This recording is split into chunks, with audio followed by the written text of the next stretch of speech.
الذين اصطفى أما بعد قال الله تبارك وتعالى في القرآن المجيد والفرقان الحميد أعوذ بالله من الشيطان الرجيم بسم الله الرحمن الرحيم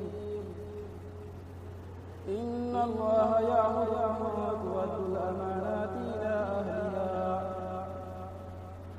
وقال تبارك وتعالى في موضع آخر وإن تعدوا نعمة الله لا تحصوها صدق الله العظيم وصدق رسوله النبي الكريم. میرے محترم بزرگوں اور عظیم ساتھیوں، اللہ تبارک و تعالیٰ کا بہت بڑا فضل و کرم ہے کہ اس نے ہم سب کو جمعہ کی نماز کے لیے اپنے گھر میں بلایا. اللہ تبارک و تعالیٰ سے دعا کیجیے ہم سب کو جمعہ کی نماز ادا کرنے کی توفیق عطا فرمائے. مزید اللہ سے دعا کیجیے کہ ہمیں صحیح بات کہنے کی، ساری امت کو اس پر عمل کی توفیق عطا فرمائے. میں نے آپ حضرات کے سامنے قرآن مقدس کی دو چھوٹی سی آیت تلاوت کی ہے.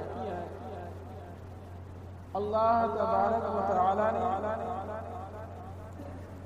ان آیتوں میں جو ارشاد فرمایا ہے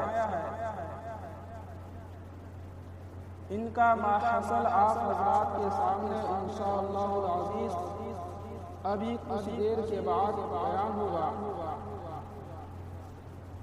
سب سے پہلے عرض یہ کرنا ہے کہ گزشتہ جمعہ کو آپ حضرات کے سامنے میں نے گناہوں کا تذکرہ کیا تھا. اللہ تبارک و تعالیٰ کا حکم ہے کہ ظاہری گناہوں کو اور باطنی گناہوں کو چھوڑ دو. اگر ایسا نہیں کرتے تو اللہ تبارک و تعالیٰ نے یہ فرمایا کہ عنقریب ان گناہوں کی سزا تم کو دی جائے گی. علماء مفسرین نے لکھا یا تو ان گناہوں کی سزا دنیا کے اندر ملے گی یا پھر آخرت میں ملے گی، لیکن دنیا کے اندر گناہوں کی سزا ملنا یہ آخرت کے مقابلے میں ہلکا ہے. اسی بیان سے متعلق آج کی جو آیت میں نے تلاوت کی ہے، اللہ تبارک و تعالیٰ نے ارشاد فرمایا. آپ ذرا غور کریں اور تصور کریں کہ انسان سے جو گناہوں کا صدور ہوتا ہے، انسان سے کون سے اعضاء ایسے ہیں جن سے انسان سے گناہ کا صدور ہوتا ہے. کان سے گناہ ہوتا ہے، ہاتھ پاؤں سے گناہ ہوتا ہے. ان اعضاء جوارح سے جو گناہ ہوتا ہے، بسا اوقات انسان کو ان گناہوں سے بچنے میں دشواری پیش آتی ہے. تو اللہ تبارک و تعالیٰ نے ارشاد فرمایا، اللہ تبارک و تعالیٰ کا یہ حکم وارد ہوا، ان اللہ یأمر ان تؤدوا الامانات الی اہلہا. اللہ نے حکم فرمایا، اللہ نے جو امانتیں دے رکھی ہے اس کو لوٹانے کا، کہ ایک نہ ایک دن اللہ نے جو امانت دی ہے ہمیں، اگر ہم نے اس امانت میں خیانت کیا تو اللہ تبارک و تعالیٰ ان نعمتوں کو ایک محدود وقت کے بعد واپس لے لیتے ہیں. ان اللہ یأمر ان تؤدوا الامانات الی اہلہا. اللہ تبارک و تعالیٰ نے صادر فرما دیا کہ امانت داروں کو اس کی امانت لوٹا دی جائے. تو میں یہ عرض کر رہا تھا کہ نجاست جو گناہ ہوتا ہے، جو نجاست ہوتی ہے، اس کی دو قسمیں ہوا کرتی ہے. ایک نجاست حقیقی اور ایک نجاست عقلی. نجاست حقیقی ہوا ہے جیسے پیشاب، پائخانہ، گوبر، اور نجاست عقلی ہوا ہے جس کے بارے میں اللہ تبارک و تعالیٰ نے حکماً یہ فرمایا کہ یہ اب نجس ہے۔ مثال کے طور پر ایک حائضہ عورت ہے جس کو ماہواری آتی ہے، تو ماہواری کے حالت میں چاہے وہ کتنا ہی پاک صاف ہو جائے، دن میں 10 مرتبہ غسل کر لے، تو اللہ کی نظر میں، اللہ کے حکم میں وہ پاک نہیں ہو سکتی ہے۔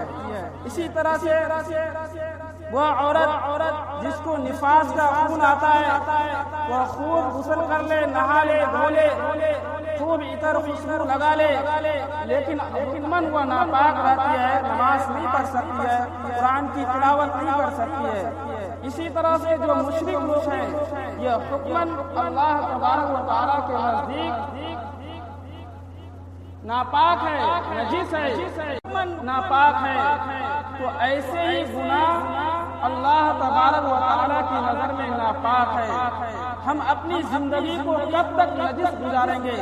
اس لیے رسول اللہ صلی اللہ علیہ وسلم کی ایک حدیث مشہور ہے وضو کے بارے میں کہ جب انسان وضو کرتا ہے تو وضو کے جو اعضائے جوارح ہیں، جب چہرہ کو دھوتا ہے تو چہرہ کے گناہ جھڑ جاتے ہیں، ہاتھ کو دھوتا ہے ہاتھ کے گناہ جھڑ جاتے ہیں، پیر کو دھوتا ہے پیر کے گناہ دھل جاتے ہیں، اور جب سر پر مسح کرتا ہے تو سر کے مسح کرنے کی وجہ سے حتیٰ کہ بال کی جڑ میں جو گناہ ہے وہ بھی جھڑ جاتا ہے۔ یہ ہے وہ گناہ نجاست حسن کے مانندے۔ اللہ تبارک و تعالی ہم سب کو ہر طرح کی گناہوں سے محفوظ فرمائے۔ میں نے جو آیت تلاوت کی تھی، اللہ تبارک و تعالی نے فرمایا کہ اے میرے بندو، میں نے اتنی نعمتیں دی ہیں، اگر تم گننا چاہو، ان کو شمار کرنا چاہو، کاؤنٹنگ کرنا چاہو تو نہیں کر سکتے ہو۔ وَإِن تَعُدُّوا نِعْمَتَ اللَّهِ لَا تُحْصُوهَا، کہ اللہ کی نعمتوں کو تم گن نہیں سکتے ہو، تم شمار نہیں کر سکتے ہو، ان کی کاؤنٹنگ کرنا۔